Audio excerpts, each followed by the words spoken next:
The number one requested topic for vocabulary that I receive is economic vocabulary.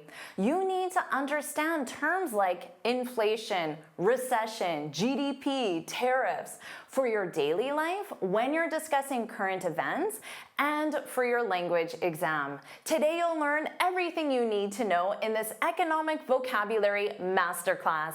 Welcome back to JForrest English. Of course, I'm Jennifer. Now let's get started. This masterclass is divided into 5 sections: core economic concepts, market and trade terms, business and investment, employment and wages, and policies and government. First, let's review core economic concepts. Supply and demand. This is a noun. They're commonly used together, but they can be used separately. Supply and demand is the balance between product availability, supply, and consumer desire, demand, which affects price. And that's why it's important, because supply and demand often determines price. You see this with housing prices, with real estate. Housing prices are soaring because demand is high, people want houses, but supply is low. There aren't available houses. So this year we've seen soaring prices and a sharp increase in sales. Now notice the verb I used, soaring. The verb to soar means to rise quickly and dramatically. The verb is often used in economic news. Using this verb, you can say my English confidence is soaring, and that's hopefully what you're thinking and what these lessons help you do. So if you're thinking that, put that's right, put that's right in the comments. And don't worry about taking notes, because I summarize everything in a free lesson PDF. You can find the link in the description. Let's talk about inflation. This is a noun, and it means rising prices that reduce the value of money. So if you have $100 under your bed, in 3 years from now, that $100 could be worth less because overall prices are higher. So that $100 will buy you less things. That's because of inflation. Congress should be focused on keeping inflation in check. Generally, people say in day-to-day conversations, everything costs more now. Inflation has made groceries and rent much pricier. Notice to be pricey, but in my example, I used the comparative pricier. So to be pricey, this simply means expensive. So much pricier means more expensive. Now let's talk about deflation. We have inflation and deflation. This is also a noun. It means falling prices, often due to weak demand. Now, deflation, falling prices, it might sound good in theory, but it usually means businesses are struggling. So it isn't a good concept for the overall economy. Now, recession. You hear this every day in the news, and people discuss this concept. This is a period of economic decline with job losses and slower growth. Growth in the overall economy. You can say hiring freezes and layoffs suggest we might be heading into a recession. So notice that phrasal verb, to head into. This means to go into, so it means entering a recession. Now, a hiring freeze, this is a temporary stop on hiring new employees. Layoffs, this represents job loss due to company cutbacks. Let's talk about the concept of boom and bust. They are also commonly used together, but it's not required. A boom is rapid economic growth. A bust is a sudden downturn, so a sudden decline. Tech companies thrived, performed very well, thrived during the boom, the period of economic growth, but now many are going under in the bust. So to go under, this means to fail, to permanently close. Section 2, market and trade terms. Let's talk about a free market. This is an economy where prices and businesses operate with little government control. In a free market, competition keeps prices fair, but it can also lead to monopolies.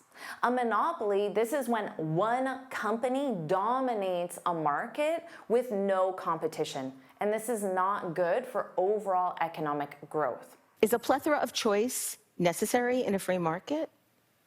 I believe it is both a good and bad thing. Now, tariffs, you hear this a lot in the news right now. This is a noun, and tariffs are taxes. They're taxes on imported goods, often to protect local businesses.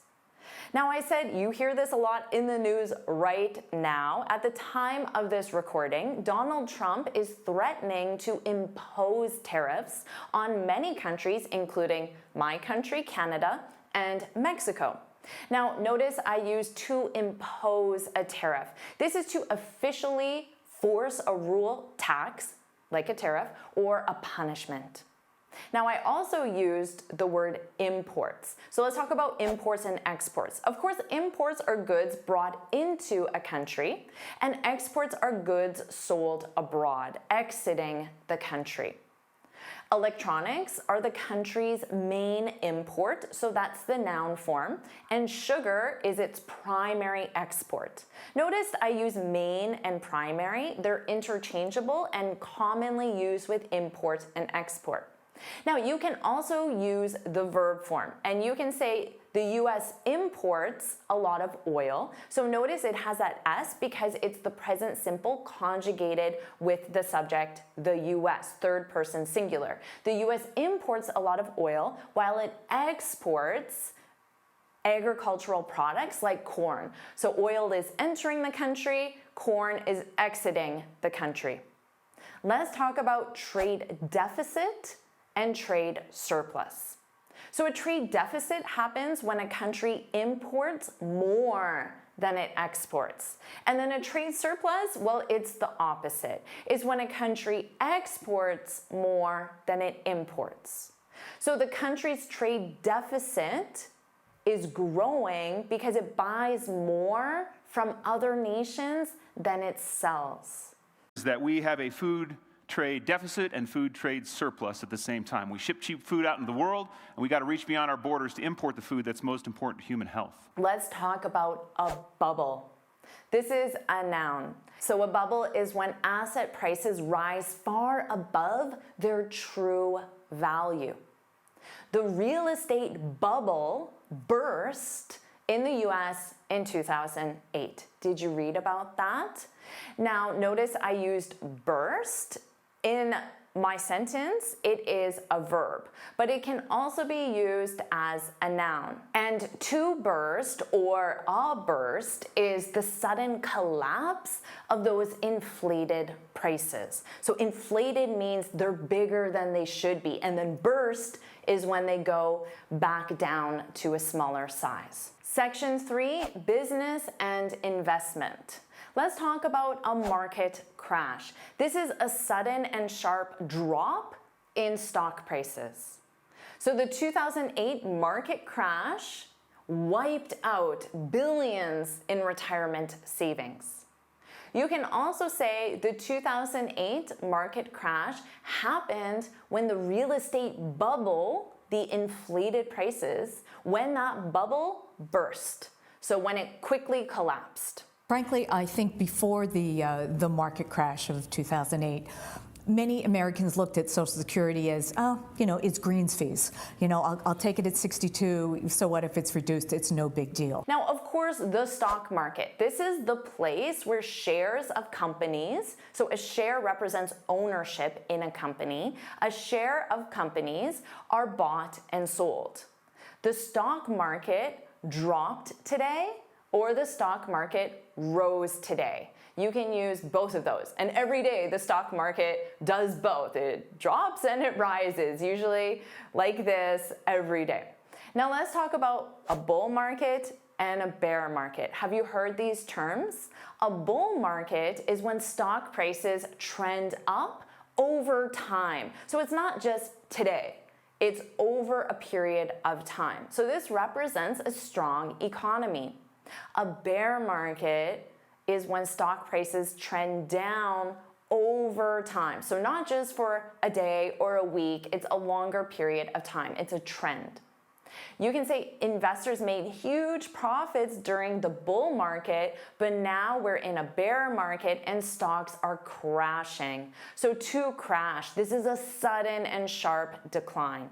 You know, I can tell you, we've had a 6-year bull market. There are a lot of bull market geniuses out there right now who have just been piling into the most speculative stocks, and they've been rewarded for that. Let's talk about consumer spending. This is the money people spend on goods and services. It's a key part of the economy. Now, when inflation goes up, consumers generally spend less. So you can say consumer spending shrank during Q1, but is expected to bounce back, improve, recover by Q3. Do you know what I mean by Q1 and Q3? Well, first let's talk about to shrink. This means to reduce in size or amount. And for Q1, Q3, this represents the fiscal year. The fiscal year, which is 12 months, but it's not the calendar year. The fiscal year is generally divided into 4 quarters, and those quarters are Q1, 2, 3, Q4, and each lasts 3 months. So Q1 represents January, February, March, if you use the calendar year as your fiscal year, which isn't a requirement. So let's talk about credit. This is money borrowed that must be repaid, and often with interest. So you can buy a house or a car on credit. Now, higher interest rates make it more expensive to buy a car or a house on credit. Section 4, employment and wages.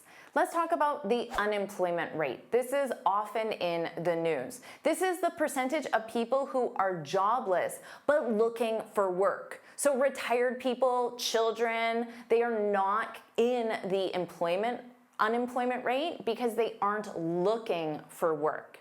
You can say the unemployment rate dropped last month, showing signs of job market recovery. So it's a positive thing when the unemployment rate goes down, drops.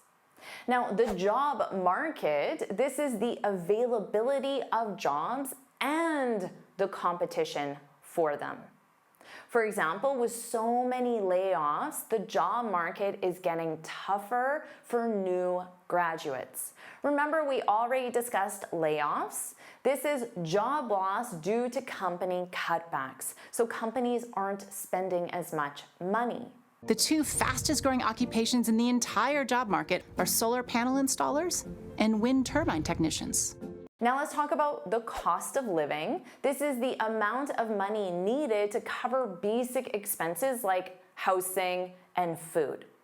So you can say the rising cost of living driven by inflation is making it harder for many families to afford basic necessities like groceries, rent. So notice I use to be driven by. This is very common in economic news. To be driven by, this means to cause something to happen. Let's talk about the concept of productivity. This is the amount of work produced in a given time. So productivity is a general term, but in the context of the economy, it's the amount of work produced. For example, companies are investing in AI to boost worker productivity, so boost, increase, and cut costs. So to cut costs means to reduce or eliminate costs. Now let me share a common idiom with you, which you might know, which is to make ends meet. This is to earn just enough to cover expenses, but not anything additional. So you don't have a lot of additional consumer spending. So you can say with inflation causing the cost of living to soar, to increase suddenly, many families are struggling to make ends meet, are struggling to cover their basic necessities. Section 5, policies and government. Do you know what the concept of monetary policy is? Well, this relates to central bank decisions. For example, setting interest rates. And they do this to control inflation and growth. So for example, you see things in the news like the Federal Reserve raised interest rates, so they made them higher as part of its monetary policy to fight inflation. Now let's compare this to fiscal policy. Fiscal policy represents government decisions on taxation and public spending to manage the economy. So you can say the government is using fiscal policy to stimulate growth by cutting taxes. So it's their decision on how to manage their resources. The present over the future, including fiscal policy and what would be the equivalent of monetary policy, Rome's understretch over a period of time led to its rot far more than its military adventure.